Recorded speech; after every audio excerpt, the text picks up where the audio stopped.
তার থাকার কথা ছিল এখন জেলখানায়, অথচ তিনি সদর্পে দায়িত্ব পালন করতেছেন একজন ইউনো হিসেবে। যার কথা বলছি তার নাম রাহুল চন্দ্র। তিনি গত বছর ঢাকার সাভার উপজেলা নির্বাহী কর্মকর্তা ছিলেন এবং জুলাইয়ে ছাত্র জনতার আন্দোলন চলাকালে তিনি নির্বাহী ম্যাজিস্ট্রেটের দায়িত্ব পালন করেছেন। গত বছরের জুলাইয়ে ছাত্র জনতার গণ অভ্যুত্থান দমনে প্রশাসনের যে কয়জন কর্মকর্তার নিষ্ঠুর ভূমিকা ছিল তার মধ্যে অন্যতম সাভারের তৎকালীন উপজেলা নির্বাহী কর্মকর্তা বা ইউনো রাহুল চন্দ্র। ছাত্র জনতার অভ্যুত্থানে হাসিনা সরকারের পতনের দিন শেখ হাসিনা ভারতে পালিয়ে যাওয়ার পর 5 আগস্ট বিজয় মিছিলে গিয়ে পুলিশ ও আওয়ামী সন্ত্রাসীদের হাতে সাভারে 30 জন ছাত্র জনতা নিহত হওয়ার সময়ও রাহুল চন্দ্রকে আইনশৃঙ্খলা বাহিনীর সাথে অ্যাকশনে দেখা গেছে। অথচ ছাত্র আন্দোলন দমাতে নির্বিচারে গুলি চালানো সেই রাহুল চন্দ্র বর্তমানে ঝালকাঠি জেলার রাজাপুর উপজেলার নির্বাহী কর্মকর্তা বা ইউনো হিসেবে কর্মরত রয়েছেন। বিষয়টি এতদিন গোপনীয় ছিল। এই ঘটনায় ক্ষোভ জানিয়েছেন শহীদ ও আহত পরিবারের সদস্যরা। তারা বলেছেন, এই অপরাধীদের সরকার বিচারের জন্য আইনের আওতায় না এনে উল্টো পুরস্কৃত করেছেন। বিসিএস 35 ব্যাচের এই কর্মকর্তা 2024 সালের 30 সেপ্টেম্বরে সাভারে যোগদান করেন। সাভারের সংবাদকর্মীদের সঙ্গে কথা বলে জানা যায়, জুলাই বিপ্লব দমনে পুলিশের আগ্রাসী ভূমিকায় নেতৃত্বে ছিলেন এই রাহুল চন্দ্র। এছাড়া স্থানীয় ছাত্রলীগ ও আওয়ামী লীগ নেতাদের সঙ্গেও তার দহরম মহরম ছিল। রাহুল চন্দ্রকে জুলাই বিপ্লব দমনের জন্য মাঠে পুলিশের সঙ্গে হেলমেট ও বুলেট প্রুফ জ্যাকেট পরে আন্দোলন দমনের সক্রিয় অবস্থায় দেখা গেছে।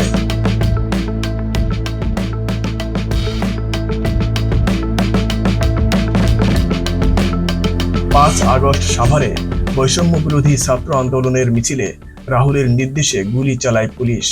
আর সেই গুলিতেই অনেকের সঙ্গে নিহত হন সাভার ডেইরি ফার্ম স্কুলের 10ম শ্রেণীর ছাত্র আলিফ আহমেদ সিয়াম। সিয়াম হত্যার অভিযোগে গত 6 জুন সাভার থানায় সিয়ামের বাবা বুলবুল কবির বাদী হয়ে 32 জনকে আসামি করে হত্যা মামলা করেন। এই মামলায় সাবেক প্রধানমন্ত্রী শেখ হাসিনা 1 নং, সাবেক স্বরাষ্ট্রমন্ত্রী আসাদুজ্জামান খান কামাল 2 নং, সাবেক সেতুমন্ত্রী ওবায়দুল কাদেরকে 3 নং, সাবেক আইজিপি আব্দুল্লাহ আল মামুনকে 4 নং এবং রাহুল চন্দ্রকে 5 নং আসামি করা হয়। মামলার এজাহারে বাদী উল্লেখ করেন, ঢাকামুখী লং মার্চে অংশগ্রহণের জন্য 2024 সালের 5 আগস্ট জাহাঙ্গীরনগর বিশ্ববিদ্যালয়ের ছাত্রদের নেতৃত্বে বাদীর ছেলে আলিফ আহমেদ সিয়াম সহ স্কুলের শিক্ষার্থীরা মিছিলে শামিল হয়। লং মার্চ ঢাকা আরিচা মহাসড়কের সাভার বাস স্ট্যান্ড সংলগ্ন এলাকায় এলে দুপুর 2টা থেকে 3টার মধ্যে পুলিশ নির্বিচারে গুলিবর্ষণ করে। এ সময় সিয়ামও গুলিবিদ্ধ হয়ে গুরুতর আহত হয়। তাকে পার্শ্ববর্তী এনাম মেডিকেল কলেজ হাসপাতালে ভর্তি করা হয়। চিকিৎসাধীন অবস্থায় 7 আগস্ট সিয়াম মারা যায়। পরবর্তীতে তাকে গ্রামের বাড়ি বাগেরহাটে দাফন করা হয়। এই মামলার বাদী বুলবুল কবির গণমাধ্যমকে জানান, এই ঘটনায় আমি শোকাহত ছিলাম, তাই মামলা করতে একটু বিলম্ব হয়েছে। কিন্তু দুঃখের বিষয় হলো, মামলার অন্যতম আসামি গুলির নির্দেশদাতা সাভার উপজেলার তৎকালীন ইউনো রাহুল চন্দ্রকে পুলিশ এখনো গ্রেপ্তার করেনি। তিনি এখন ঝালকাঠি জেলার রাজাপুর উপজেলায় বহাল তবিয়তে চাকরি করছেন। আমি তাকে গ্রেপ্তারের দাবি জানাচ্ছি। বৈষম্য বিরোধী আন্দোলন দমনে নির্বাহী ম্যাজিস্ট্রেট সাভারের তৎকালীন ইউনো রাহুল চন্দ্র বরাবরই ছিলেন হুকুমদাতা। জুলাই আন্দোলনের দিনগুলোতে সাভারে ঢাকা আরিচা মহাসড়ক সহ মাঠ দখলে বরাবরই ছিল বেশ উত্তাল। ছাত্র জনতার আন্দোলনে পুলিশ আর ফ্যাসিস্ট আওয়ামী লীগের হামলায় অগ্রভাগে দেখা যেত তৎকালীন ইউনো রাহুল চন্দ্রকে। আন্দোলনের দিনগুলোতে প্রতিদিন পুলিশ সদস্যদের নিয়ে জেলা প্রশাসনের মিটিং এর কথা বলে নিজ কার্যালয়ে ডেকে নিয়ে বৈঠক করে আন্দোলন দমাতে সংঘবদ্ধ হয়ে সড়কে নামতেন তিনি। সাথে থাকতেন সে সময়ের সহকারী কমিশনার ভূমি এসিল্যান্ড রাসেল নূর। এছাড়াও তার সাথে থাকতেন স্থানীয় আওয়ামী লীগ, যুবলীগ, ছাত্রলীগ সহ অঙ্গ সংগঠনের শত শত নেতাকর্মী। সাভারে জুলাই আন্দোলনে নিহতদের সংখ্যা অর্ধ শতাধিক ছাড়িয়েছে। এ সকল হত্যাকাণ্ডে ঘুরে ফিরে আসছে তৎকালীন ইউনো রাহুল চন্দ্রের নাম। সকল হত্যাকাণ্ডের সময় তিনি ম্যাজিস্ট্রেট হিসেবে দায়িত্ব পালন করেছেন। 18 জুলাই ছাত্র জনতার আন্দোলনে শাইখ আশহাবুল ইয়ামিন নিহত হন। পুলিশের সাজোয়াজানের উপর থেকে তাকে টেনে নির্মমভাবে নিচে ফেলে দেওয়া হয়। নেট দুনিয়ার কল্যাণে যা সারা বিশ্ববাসীর হৃদয়ে নাড়া দেয়। এদিনও ঘটনাস্থলের পাশেই পুলিশের সাথে ইওনো রাহুল চন্দ্রকে দেখা গেছে। 20 জুলাই সাভার বাস স্ট্যান্ডে রাজ্জাক কাঁচা বাজারে মুরগির দোকানি প্রতিবন্ধী কুরবান শেখ ও পাশের দোকান কর্মচারী ফারুক হোসেন নিহত হন।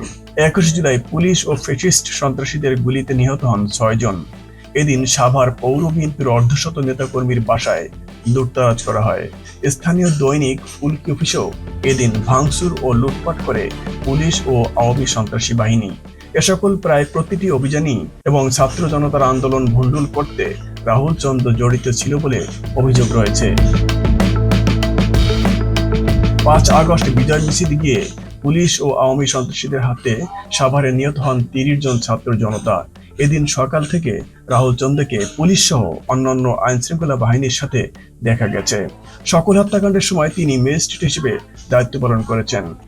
সাভার বাস স্ট্যান্ডে পাকিজা মোড়ে একাধিক হত্যাকাণ্ড ঘটেছে। এরকম একটি হত্যাকাণ্ডে জড়িত থাকার অভিযোগে তার নামে সাভার মডেল থানায় একটি মামলাও রয়েছে। নিজে ছাত্রলীগের নেতা ছিলেন এবং এই পরিচয় দিতে স্বস্তি বোধ করতেন রাহুল চন্দ্র। চট্টগ্রামের বাসিন্দা রাহুল চন্দ্র 35তম ব্যাচের বিসিএস ক্যাডার। এ বিষয়ে সাভার থানার ভারপ্রাপ্ত কর্মকর্তা জুয়েল মিয়া গণমাধ্যম কর্মীদের কাছে মামলার বিষয়টি নিশ্চিত করে বলেন, মামলার বিষয়টি তদন্তাধীন আছে, এ বিষয়ে কোনো মন্তব্য করব না। এ বিষয়ে রাজাপুর উপজেলায় বর্তমানে দায়িত্ব পালন করা উপজেলা নির্বাহী কর্মকর্তা সেই রাহুল চন্দ্র বলেন, বিষয়টি সম্পূর্ণ ব্যক্তিগত, এ বিষয়ে বলার কিছু নেই। এ প্রসঙ্গে ঝালকাঠি জেলা প্রশাসক আশরাফুর রহমান বলেন, এটা সরকারের বিষয়, এ বিষয়ে আমি কোনো মন্তব্য করব না।